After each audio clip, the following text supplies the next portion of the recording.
우리 같이 은혜 받을 말씀은 마태복음 11장 7절 말씀부터 15절 말씀까지입니다. 우리 같이 한 절씩 말씀을 교독하겠습니다. 그들이 떠나매 예수께서 무리에게 요한에 대하여 말씀하시되 너희가 무엇을 보려고 광야에 나갔더냐? 바람에 흔들리는 갈대냐? 그러면 너희가 무엇을 보려고 나갔더냐? 부드러운 옷 입은 사람이냐? 부드러운 옷을 입은 사람들은 왕궁에 있느니라. 그러면 너희가 어찌하여 나갔더냐? 선지자를 보기 위하여였더냐? 옳다. 내가 너희에게 이르노니 선지자보다 더 나은 자니라. 기록된 바 보라 내가 내 사자를 내 앞에 보내노니 그가 내 길을 내 앞에 준비하리라 하신 것이 이 사람에 대한 말씀이니라. 내가 진실로 너희에게 말하노니 여자가 낳은 자 중에 세례 요한보다 큰 이가 일어남이 없도다. 그러나 천국에서는 극히 작은 자라도 그보다 크니라. 세례 요한의 때부터 지금까지 천국은 침노를 당하나니 침노하는 자는 빼앗느니라. 모든 선지자와 율법이 예언한 것은 요한까지니 만일 너희가 즐겨 받을진대 오리라 한 엘리야가 곧 이 사람이니라. 귀 있는 자는 들을지어다. 아멘. 아멘. 사랑해 주님 감사합니다. 간밤도 주 안에서 하나님 쉬게 하시고 또한 날을 하나님 우리에게 허락하셔서 귀한 시간 귀한 아버지 하나님 통하여서 하나님을 찬양하며 또 이 시간도 하나님의 말씀을 아버지 하나님 받을 수 있는 귀한 시간 주시니 감사합니다. 이 시간도 하나님 말씀 읽고 전하고 듣기로 나오니 하나님 읽는 입이 듣는 귀가 입술이 받는 마음이 하나님 우리 삶이 다 복이 되게 하옵소서. 함께 하심을 주님 감사하며 예수님의 이름으로 기도 올려옵나이다. 아멘. 할렐루야. 하나님은 여전히 말씀을 통해서 우리에게 오늘 또 말씀하십니다. 그러므로 하나님의 말씀을 하나님의 음성으로 여러분 받으면 복이 됩니다. 또 말씀을 받을 때 입을 열어서 아멘 하시고 또 사모하는 마음으로 받으면 여러분 그 심령밭이 좋은 밭이 되므로 30배, 60배, 100배의 결실을 반드시 맺을 줄로 믿습니다. 그렇게 되기를 주 이름으로 축원합니다. 자, 우리는 지금 11장 말씀을 통해서 은혜를 나누고 있습니다. 지난 시간에 1절 말씀부터 우리가 6절 말씀까지 말씀을 통해서 은혜를 나눴습니다. 자, 예수님께서 제자들을 이제는 파송을 한 후에 그다음에 각 지역마다 다시 다니면서 예수님은 사역을 하시기 시작하셨단 말입니다. 그리고 난 후에 한 1년이 지난 후에 오늘 2절부터 요한이 옥에 갇혀 있을 때 그 요한의 제자들을 예수님께 보내서 물어보는 거예요. 당신이 진짜 메시아입니까? 아니면 또 다른 메시아를 우리가 기다려야 됩니까? 라는 그 부분에 대해서 말씀을 드렸습니다. 자, 요한이 옥에 갇힌 이유는 뭐라 그랬어요? 헤롯 왕의 부도덕성을 여러분 폭람으로 말미암아 그 사건 때문에 옥에 갇혔고 또 옥에 갇힌 그 요한이 메시아가 진정 메시아면 말씀대로 자기를 해방시켜 줄 줄 알았는데 해방을 안 시켜주는 거예요. 그리고요 계속 하던 일 계속 하는 겁니다. 그래서 이게 정말 어떻게 보면 세례 요한 입장에서는 이게 실망이거든요. 그래서 물어본 겁니다. 당신이 진짜 해방자입니까? 메시아입니까? 그렇게 물어볼 때 예수님께서는 제자들에게 야 다시 너희가 듣고 본 거 다시 가서 그대로 말을 해. 나는 그 일하러 왔어. 이렇게 말씀하는 겁니다. 그러면서 누구든지 나로 말미암아 실족하지 않는 자가 복이 있다 그래요.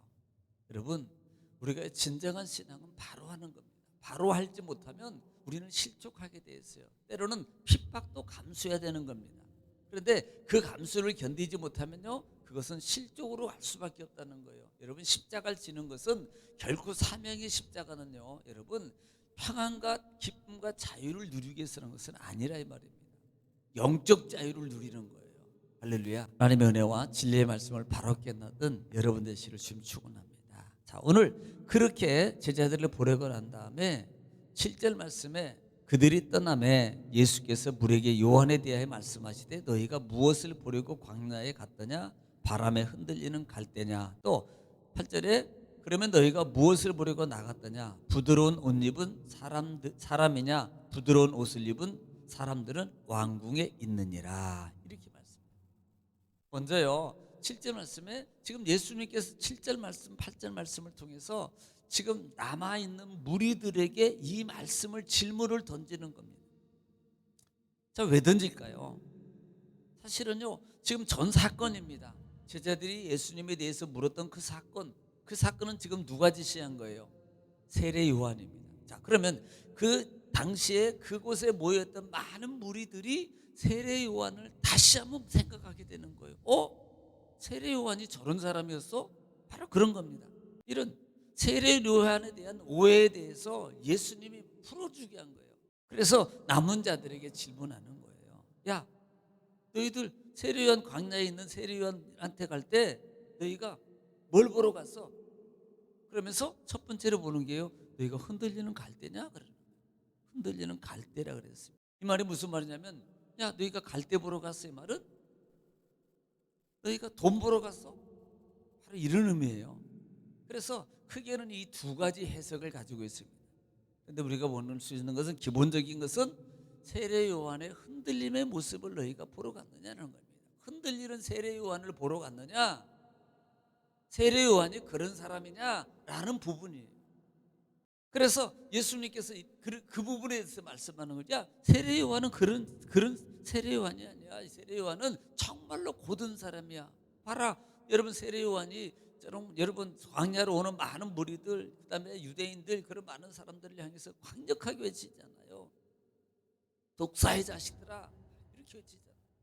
회개하라, 막 독사의 자식들. 세례 요한은 정말로 고든 신앙을 가지고 있는 그런 믿음의 사람이었다 이 말입니다. 그래서 8절에 그러면 너희가 무엇을 보러 갔느냐? 부드러운 옷을 입은 사람을 보러 갔느냐? 부드러운 옷을 입은 사람이냐? 이렇게 말하면, 야, 부드러운 입은 사람은 다 왕궁에 있어. 다시 말하면 이 부드러운 입은 사람이라는 뜻이 뭐냐면 당시에 부귀영화의 상징이었어요.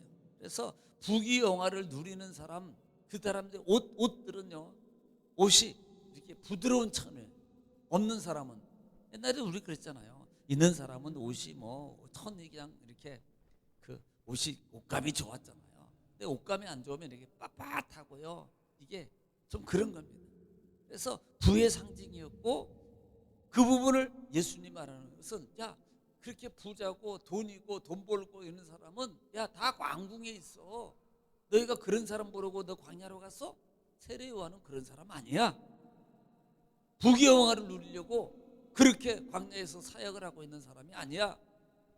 이 부분을 이 남은 무리들에게 지금 말씀하고 있는 거예요. 그래서 이런 부분들을 말하면서 실제적으로는 성경에도 마태복음 3장 부분에도 보면은요, 그 세례 요한에 대해서 설명하는 부분을 우리가 보면 알 수 있거든요.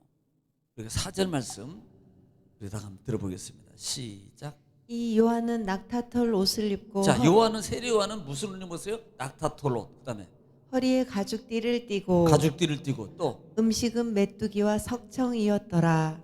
보세요. 세례 요한이 하고 있는 행색이 보세요. 왕궁에서 비단 옷 입고 막 그다음에 맛있는 거 먹고 그냥 화오시 가며 사는 그런 사람이냐? 세례 요한은 그런 사람 아니야. 그런 사람 보려면 왕궁으로 가야지. 세례 요한은 정말로 검소하고 선지자적인 삶을 살고 있는, 정말 이 시대에 사실 그렇거든요. 세례 요한이 구약의 마지막 선지자거든요. 그래서 그 세례 요한을 변론하는 거예요. 너희가 그런 사람 보러 갔더냐? 라고 말하는 겁니다. 9절에 그러면 너희가 어찌하여 나갔더냐? 선지자를 보기 위함이었더냐? 옳다. 내가 너희에게로는 선지자보다 더 나은 자니라. 너희가 선지자 보러 갔잖아. 맞아. 그 세례 요한은 진짜 선지자 중에서 선지자야. 선지자보다 더 나은 선지자야. 참 선지자야. 우리가 세상 말로 찐 선지자야. 찐 진짜 선지자라고 말하는 거예요. 그러면서 말씀을 인용합니다. 10절 말씀에 기록된 바, 보라, 내가 내 사자를 내 앞에 보내노니 그가 내 길을 내 앞에 준비하리라 하신 것이 이 사람에 대해서 말한 것이니라. 이렇게 말씀하고 있습니다. 그러니까 지금 나에 대해서, 지금 이분은 이미 예언된 사람이야. 나의 앞길을 예비하러 온 이 세례 요한이야. 성경의 말씀대로 이 사람은 정말로 훌륭한 선지자야. 진짜 선지자야. 이 부분을 지금 말씀하고 있는 거예요. 그래서 11절 말씀에 내가 진실로 너에게 말하노니 여자가 낳은 자 중에 세례 요한보다 큰 이가 일어남이 없도다. 그러나 천국에서는 지극히 작은 자라도 그보다 크니라 그래요. 얼마나 자, 여자가 낳은 자 중에서 이보다 더 큰 선지자가 없다. 얼마나요? 진짜 얼마나 칭찬을 세례 요한에 대해서. 지금 남은 무리가 세례 요한의 그 행동, 제자들을 보내고 물어보는 그 무리에 혹시라도 오해하고 그것들을 말면 또 실족할까 봐서 세례 요한에 대해서 확실하게 이 사람이 진짜다. 마지막 선지자 중이고 이보다 더 저 훌륭한 선지자가 없다라고 말하는 거예요. 이보다 더 큰 선지자. 그러면서 하반절 말씀에 그러나 천국에서는 지극히 작은 자라도 그보다 크니라 이렇게 말씀합니다. 여러분 천국에서 그러세요. 작은 자들은 여기서 가리키는 자들이 누구를 말하면 제자를 말하는 제자들. 그리고 그는 세례 요한입니다. 세례 요한보다 더 크다. 이 말이 무슨 말이냐면 세례 요한도 훌륭해. 그러나 진짜로 나를 따르고 말씀 가운데 순종하고 십자가를 지고 사명을 가지고 따르는 자는 천국에서 이 세례 요한보다 더 커. 너희도 이보다 더 클 수 있어. 어떻게 보면 세례 요한은요 정말 그 사명을 감당, 구약적 사명을 감당해 메시아적 사명을 감당했습니다. 그런데 그 세례 요한은 아직까지는 뭐예요? 마지막 가장 훌륭한 예언자입니다. 그리고 이제부터는 누가? 제자들이 예수님의 말씀을 따라서 순종하면서 가게 될 거예요. 그러면 너희도 이제는 그보다 더 큰 자가 될 수 있겠어. 세례 요한도 큰 자인데 이제는 하늘나라에서 천국에서 이제는 너희들이 더 큰 자가 될 거야. 자, 이 부분을 얘기하고 있는 거예요. 여러분, 우리가요 이 시대에 많은 믿음의 훌륭한 분들이 있습니다. 여러분이 더 큰 훌륭한 분이 될 수 있어요.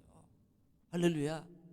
여러분 우리는 아유 나는 안 돼, 나는 못해. 어디 감히 사도 요한보다 여러분이 더 여러분 훌륭한 선지자가 될 수 있고요, 훌륭한 믿음의 사람이 될 수 있습니다. 그래서 우리는 주신 사명을 그렇게 감당해야 되는 거예요. 12절에 세례 요한의 때부터 지금까지 천국은 침노당하나니 침노하는 자는 빼앗느니라 이렇게 말씀하는 거예요. 여러분 보십시오. 지금 12절 말씀에 지금까지 천국은 침노를 당하나니 이 말이 이해 못할 분이 없잖아요. 계속적으로 믿음의 선지자, 훌륭한 하나님의 사람들이, 많은 믿음의 선지자들이, 사역자들이 사명을 감당하고 예수 그리스도의 십자가를 지고 복음의 증거를 해서 기꺼이 자기 목숨을 내놓고 그렇게 십자가를 지고 따라가는 많은 선지자, 많은 사도, 많은 믿음의 선지들이 있다. 여러분 이것을 뭐라고 표현해요? 천국을 침노한다라고 말하는 거예요. 하나님의 상을 위해서 여러분 움직이는 자가 하나님의 상을 여러분 차지할 수 있는 거예요. 천국은 침노입니다. 천국은요 기쁨이에요, 감사예요, 사명이에요. 역으로 우리가 생각하면 하나님의 참 기쁨을 가져갈 수 있는, 참 기쁨을 누릴 수 있는 자입니다. 누가? 하나님의 사명 안에서 천국을 침노하는 자라 이 말입니다. 다시 말하면 기쁜 하나님의 성령의 말씀을 통해서 우리가 복음을 가지고 하나님의 사명을 감당할 때 그 삶 속에서 세상의 어떤 것보다 그분은 참 천국의 기쁨을 누려가는 거예요. 여러분 영적 기쁨을 체험하지 못한 사람은요 여러분 못합니다.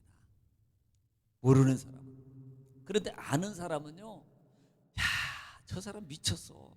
아니 저러는데도 진짜 저렇게 평안을 누리고 기쁨으로 저렇게 사는 거 보면 잘 이해가 안 가. 이게 뭔 줄 아세요? 천국의 기쁨이에요. 여러분 이 기쁨은 24년도에는요 여러분 체험하시기로 지금 축원합니다. 그래서 천국을 침노하는 자가 되세요. 침노하는 자는 움직이는 거예요. 침노하는 자는 사명을 감당하는 겁니다. 십자가를 지는 거예요. 할렐루야. 그렇게 되기를 지금 축원합니다. 자, 그래서 그 다음에 14절에 만일 너희가 즐겨받을진대 오리라 한 엘리야 곧 이 사람이라. 귀 있는 자는 들을지어다 이렇게 말씀합니다. 누구 가르치는 거예요? 내가 진짜 참 엘리야다. 예수님을 가르치는 거예요. 그러면서 귀 있는 자는 이 말이 뭐예요? 깊이 새기라 이 말이에요. 깨달으라 이 말입니다. 귀가 있어도요 아무리 들어도 깨닫지 못하면 죄송해요. 귀 듣는 귀가 아니라 듣다라는 말이 뭐예요? 듣다라는 말은 듣는 것은 청각적인 거예요. 표면적인 것은. 그런데 움직이는 게 듣는 거라고 제가 두차례 말씀하잖아요. 듣고 움직이지 않으면 듣는 게 아니다. 자, 쟤는 내 말을 참 잘 들어. 이 말은 뭐예요? 그 말대로 순종을 잘하는 사람을 가리켜서 하는 거잖아요. 그러나 반대로 아이고 쟤는 내 말을 진짜 정말 찡하게 안 들어. 이렇게 말하는 건 뭐예요? 안 움직여요. 마찬가지입니다. 하나님 안에서도요. 여러분 귀 있는 자가 되시기를 축원합니다. 여러분 듣는 자 되시기를 축원합니다. 듣는 자에게 하나님은 역사해요. 듣는 자에게 하나님은 일으켜요. 듣는 자에게 하나님은 풀어줘요. 듣는 자에게 약속을 가진 자가 되는 거라 이 말입니다. 움직이는 자가 움직여보세요. 기적이 일어납니다. 움직여보세요. 기적이 일어납니다. 움직여보세요. 형통하게 됩니다. 할렐루야. 오늘 또 하루를 위해서 여러분 말씀 부여잡고 또 기도할 때 하나님께서 우리와 함께 하십니다. 주여 한번 부르시고 통성으로 하나님께 간절히 기도하겠습니다. 기도합니다. 주여 아버지 아버지 주여와 사랑 주님 감사합니다. 오늘도 하나님께서 우리를 사랑하시고 아버지 말씀을 통해서 알게 하시고 깨닫게 하시고 인도하신 아버지 주님 감사합니다. 아버지